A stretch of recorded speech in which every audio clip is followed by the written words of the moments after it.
আসসালামু আলাইকুম। আমি আমার প্রিয় শহর কক্সবাজারে আছি বর্তমানে। আমার জন্মস্থান এবং যেখানে আমার বেড়ে ওঠা। তো কক্সবাজার সমুদ্র সৈকত দেখে দেখেই মূলত বড় হয়েছি বলতে গেলে। আজকে বৃহস্পতিবার, সুগন্ধা পয়েন্টে আমার ব্যবসা প্রতিষ্ঠান রয়েছে আলহামদুলিল্লাহ। তো সবসময় আসলে বিচে নামার সুযোগ হয় না। আগামীকালকে শুক্রবার শনিবার প্রচুর পরিমাণে পর্যটক আসবে, নামার সুযোগ থাকবে না। আজকে 2টার পর একটু সময় পেয়েছি। এর মধ্যে আপনারা দেখেন প্রচুর পরিমাণে পর্যটক দেখা যাচ্ছে।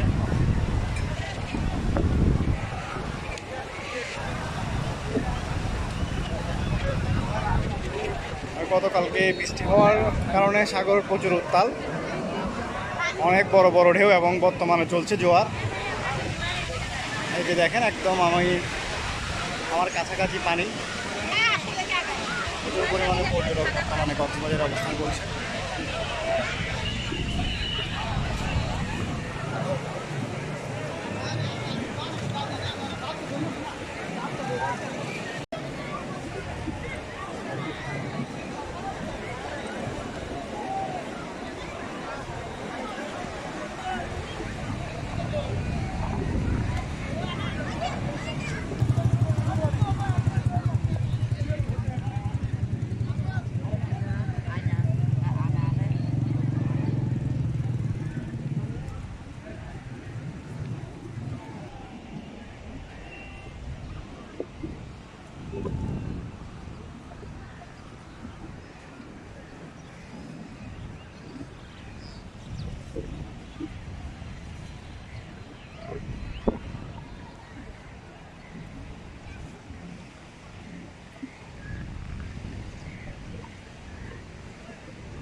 তো কক্সবাজারের সুগন্ধা পয়েন্টে যদি আপনারা নামেন, সুগন্ধা পয়েন্ট হতে লাবণী পয়েন্ট পর্যন্ত যাওয়ার পথে আপনারা সুন্দর সুন্দর অনেকগুলো স্পট পাবেন, যেখানে আপনারা চমৎকার চমৎকার কিছু ছবি তুলতে পারবেন। যেমন এই পয়েন্টটা, আপনার ক্যামেরা কোয়ালিটি যদি ভালো হয় খুব সুন্দর ছবি আসবে এখানে।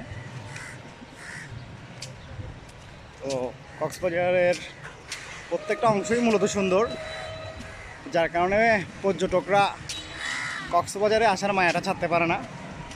যেমন আমি কক্সবাজারের মায়া ছাড়তে পারছি না, সাময়িক সময়ের জন্য হলেও নেমে পড়েছি। কারণ বিচ আসলে মানুষকে টানে, এবং কক্সবাজারে তো পাহাড় এবং সমুদ্র সৈকত দুটাই আছে, যার কারণে কক্সবাজারের প্রতি মানুষের একটা আলাদা ভালোবাসা আছে। তো আগামী কোনো একটা সুন্দর ব্লগ নিয়ে আবার আপনাদের সামনে উপস্থিত হব। আসসালামু আলাইকুম।